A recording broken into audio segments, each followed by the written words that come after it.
we kick off this evening with a look at the cinema. I'm not a complicated man.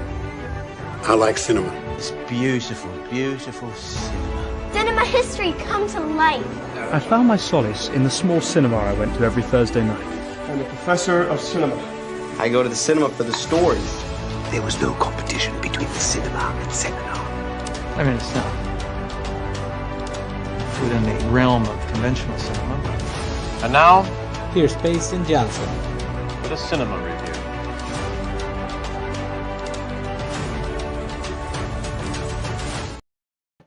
It is Monday, December 9th, 7 EST, and thank you for joining me for another episode of Cinemaster's Reviews.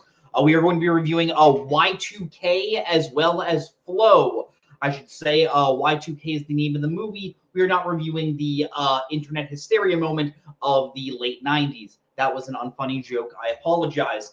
I say we jump right in as we review our first movie of the night, Y2K. This is directed by SNL alum Kyle Mooney. As the title mentions, it is set on the eve of 2000 and follows these teenage kids as they are getting ready to go to a party.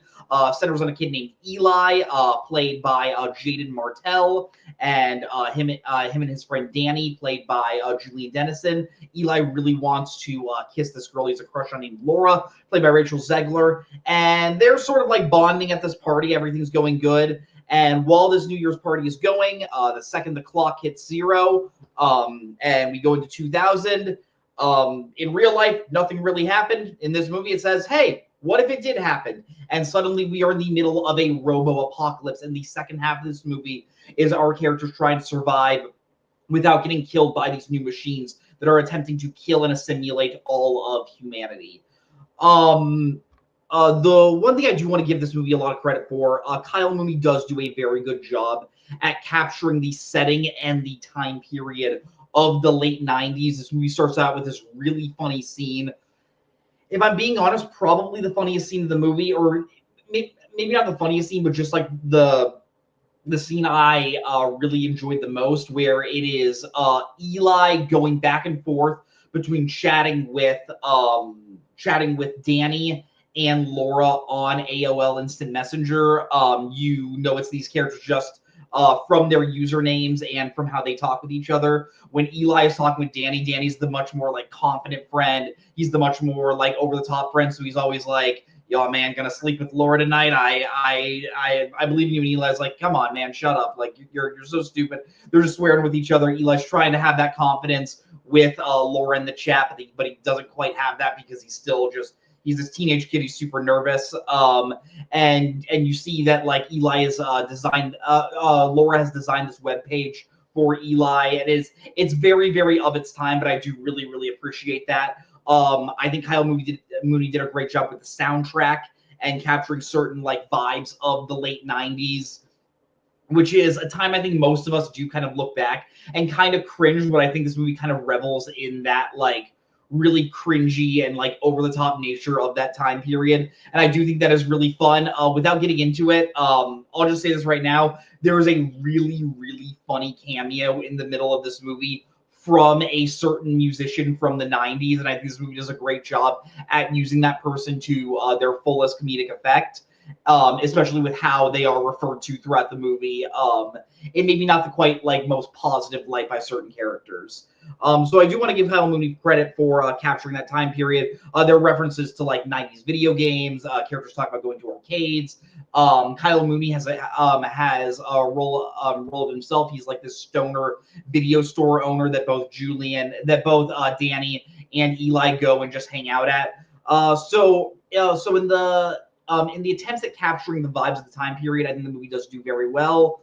In terms of a story, I do think this movie, it is very run-of-the-mill. There's nothing you really haven't seen before, both in terms of it's not an alien invasion, but like a robot invasion of all these electronics. Once you get past the initial shock of the robots coming to life at this party, I think the movie just sort of goes the way you've seen other robot apocalypse movies go. Honestly, as I was watching this movie, I think the animated movie Mitchells versus the Machines did this idea a lot better of robots coming to life and taking over and trying to assimilate humanity to go with their point of view. The AI, the computers are controlled by like one major AI voice, and he has like he has this really like manly, like gruff sounding voice. It wasn't voiced by Patrick Warburton. It kind of sounds like that. But yeah, just sort of ideas that you've already seen before. Nothing really new there. And same thing with like this romance. Like we've seen so many of these coming of age movies with like this meek teen who's super nervous about talking with this girl who clearly also has feelings for him, but she's just not as nervous. And as the movie goes on, they slowly start to bond more and more. And just like when you think these characters are at their lowest moments and they have this moment of unconfidence and you think they can't do it, then the other character's like, no, you can. That was a little frustrating. And if you're going to this movie for like originality or for like super wacky creative ideas, you probably should look elsewhere, which kind of sucks because Brigsby Bear, Kyle Mooney's last movie, was a movie I did enjoy because I did think it was such a unique idea of this guy who lived away from society for so long. He was the only real thing he had to connect with people was this fictional TV show that the people that kidnapped him gave him, and then you're seeing him as he comes back into the world. And yeah, this movie just didn't have that heart or that sense of darkness that I think Brigsby Bear had, and I think that was a little lacking with this film personally. Just looking at my notes, what I will say is when this movie does become an action movie and like a borderline horror movie at the points when the robots do come to life at the party, some of the kills are really, really funny because they are just super gruesome. I was not expecting it to get as bloody as it does, and I do think that was super fun. Like, you see characters die via blender, you see characters die via like power saws, you see all the machines like combining themselves using like tape and like combining their batteries. And I think like when New Year's officially switches over at the party, I think that was some of the most fun the movie was having, just because it was able to let loose and just not give like a single care in the world to any of these other characters we established. The movie does not have an issue with killing off characters, like characters that like we have grown to like invest our time in will just die at a moment's notice.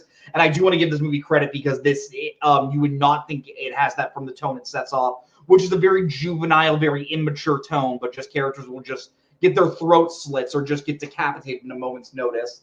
And I do think that was really fun. I could totally see that maybe being a little off-putting for some people just with how gruesome it gets, but I did have fun. What I will say is in regards to the humor, I wish I was laughing at what it was doing a lot more, but I do think just the humor was just maybe a little too immature and a little bit too like below the belt. Like, I get that we're dealing with like teenagers, but these aren't like super young teenagers. These are like 17, 18-year-olds.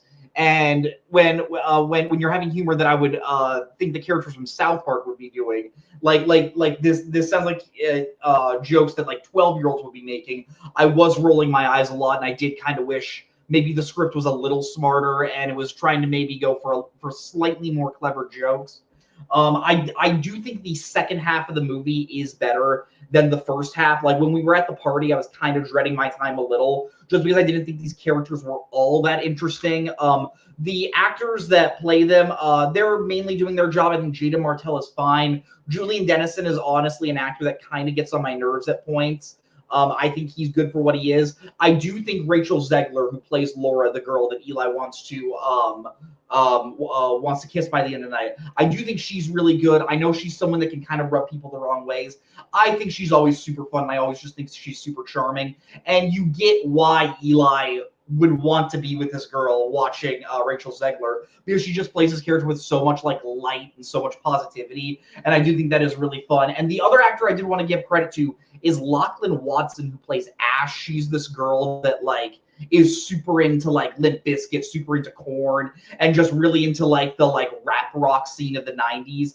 And just I just think she has a really great like don't give a fuck attitude in this movie, and her character was really fun, and I think she gives a performance that I think goes a little bit more noticed than a lot of the other actors in this movie.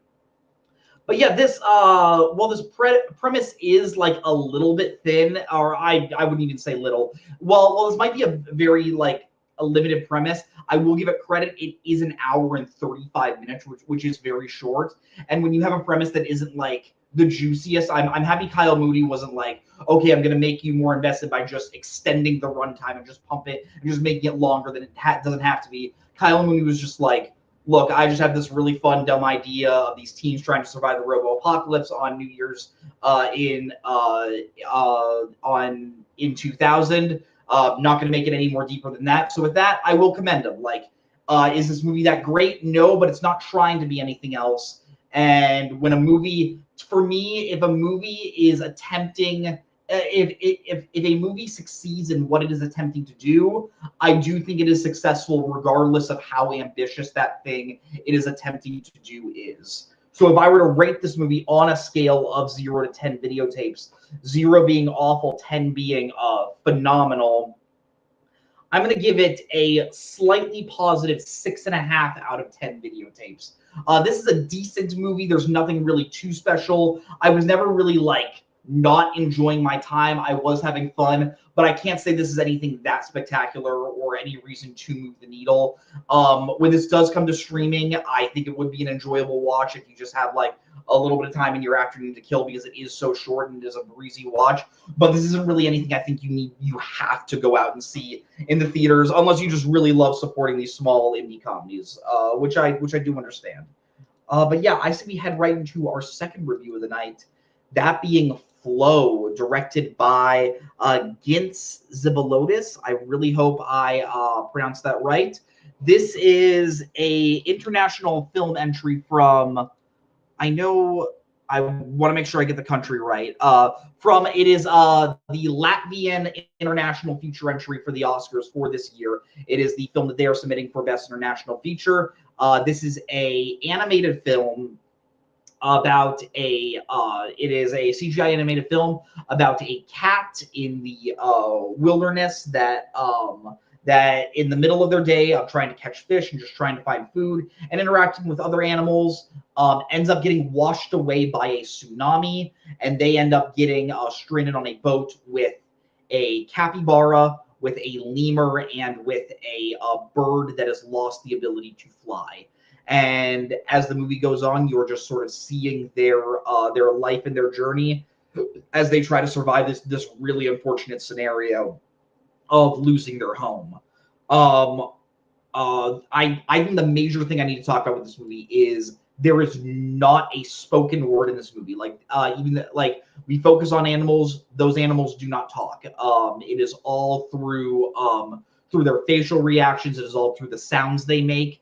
It is all the story is told through the music, and the story is 100% told visually. You are watching what the animals do. You are not listening to what they say. You are not being told what the story is. You are watching the story unfold. And I think that was a genius idea. It kind of reminds me what the film Dinosaur was. If you saw that movie back in 2000, that was a movie I really liked as a kid. I've gone back and watched it. It's not great. And I think one of the reasons why it isn't great is because while the first 10 minutes of that movie is no dialogue, you're just watching this dinosaur egg just sort of almost crack, almost get broken, and see how like the world reacts to it. I think once those characters start talking, I think it becomes really annoying. And I think the fact that the filmmakers had faith in the audience to be like, no, we're not going to have our characters talk. No, this is going to be a story about these animals that are on this perilous journey, and we're not going to talk down to our audience. I think that was a really, really great idea, and I think it makes this story so much more powerful of these characters that are on such an arduous journey, trying to survive, and it really makes you feel for them. When they do succeed at points, it really makes you feel for them when they fail at points. And I think the fact they aren't just constantly like yipping and yapping at each other, they're not making jokes, they're not making like dumb references. I think that was a really, really smart idea by the filmmaker to just make a silent film as we're watching them try to survive in these perilous situations. The animation of this world was striking. If I were to relate it to another animated film, the animation kind of reminds me of Puss in Boots: The Last Wish, except the characters are not moving quite as fast. It has that like watercolor look. It has that pastiche look that really makes the characters have a much more like vibrant look. Everything looks really smooth. Everything looks really soft, and I think that I think it just adds so much character to this world. But the characters are while Puss in Boots: Last Wish is in a much more like cartoonish world, much more over the top, high octane world. This is trying to be like, okay, what if these animals do exist and they move like real animals? And I think that was fun that the filmmaker was trying to capture that, and I do believe they succeed. The animation is absolutely gorgeous. The designs are striking. No issues when it comes to the technical side of the music, which was by Gintz Zibilatis, who directed it, as well as Richard Zaloub. Is beautiful music. It goes from being atmospheric at points to being very intense when the situations when the situations arise. In terms of intensity, I wanted to get on this. Even though this is a movie for kids, this is one of the more intense films I've seen this year. I think the situations that our characters get into, specifically the main cat that we are following, is extremely harrowing. You are at many points fearing for our characters' lives. Some characters, I'm not going to say if the characters make it or not, but this is a very adult story for a film that is meant for kids, which I am very, very welcome to. I've always said, just because a movie is animated, just because it's intended for a younger audience, doesn't mean you have to talk down to them or dumb a story down. I think this movie does a great job at making it feel like an adult story and making it feel like anything can happen to these characters, and you really want them to survive this incredible and horrible thing that has happened to these characters, of them losing their home, of them just sailing down this river, trying to find land. We come to certain locations throughout the movie, like at one point the characters just find like this temple out in the wilderness, and as they're sailing on their boat, they're just looking at these huge giant animated sets, which is really great, like quiet moment, and our characters have this moment to rest. But then like 5 minutes later we'll be back, and the waters have picked up. There are whales because the river and the ocean are like very closely linked together. And I think the filmmakers does a really great job making you feel for these characters that don't have dialogue, and making you feel for the moments when they are in trouble, when they are in danger. And I think this should go commended. And the last thing I want to talk about with this movie is, I was thinking like, okay, what is really the story of this film? What is it trying to say? Like, is it trying to say anything, or is it just this journey of these characters trying to survive? And I think it does a really great job at showing a powerful story of found family by the end of the film. When we are introduced to our main cat, we learn that they have lost their family and they're just sort of like out surviving. And by the end of the film, with all the characters that our cat has met, he has a moment where he just sort of literally reflects on the journey. If you see the movie, you'll understand why I say literally reflects. And he sees the friends he's made, and he realizes, this is my family. These are the people that are going to be there for me. These are the people that I have been there for. And I think that is a really, really powerful message. That's just one of my favorite tropes in movies. I think Tokyo Story does that really, really well. I think that's one of the best movies of all time about found family. And I think this movie does a great job of showing, like, the people that mean the most to you are not always the ones that are blood related to you. Sometimes you just find people at the right moment, and they're the ones that you're going to go through these huge, insane situations with. And I think the movie does a great job at that.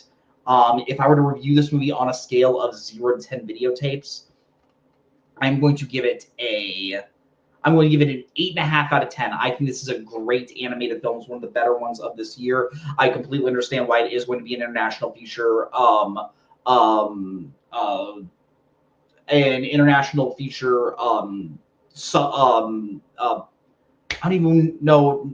I'm so sorry. I understand why it is being submitted for international feature film. I think it's going to get nominated for Best Animated Feature. If you have the time, I would really, really highly recommend you go and see it. It's another really short one. It's actually less than 90 minutes, which I think is really great for the type of story it's telling. Most silent films are rarely ever that long, and I think this movie does a great job at sticking to that tradition of making a shorter film.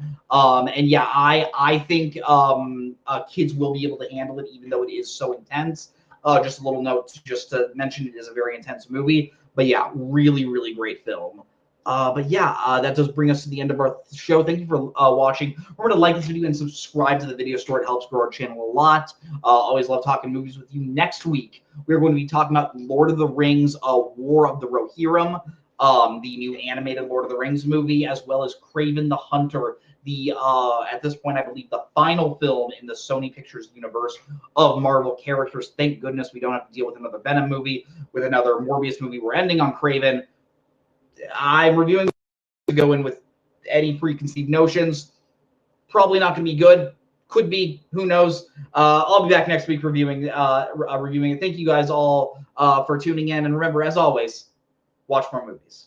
And the award for most vapid film review of the century goes to... Okay, movie review. Okay, I thought it was beauty. And he's now in cinema hell, where one day we'll all be reunited. This is me at the Regal Cinema crying as I did through much of the film.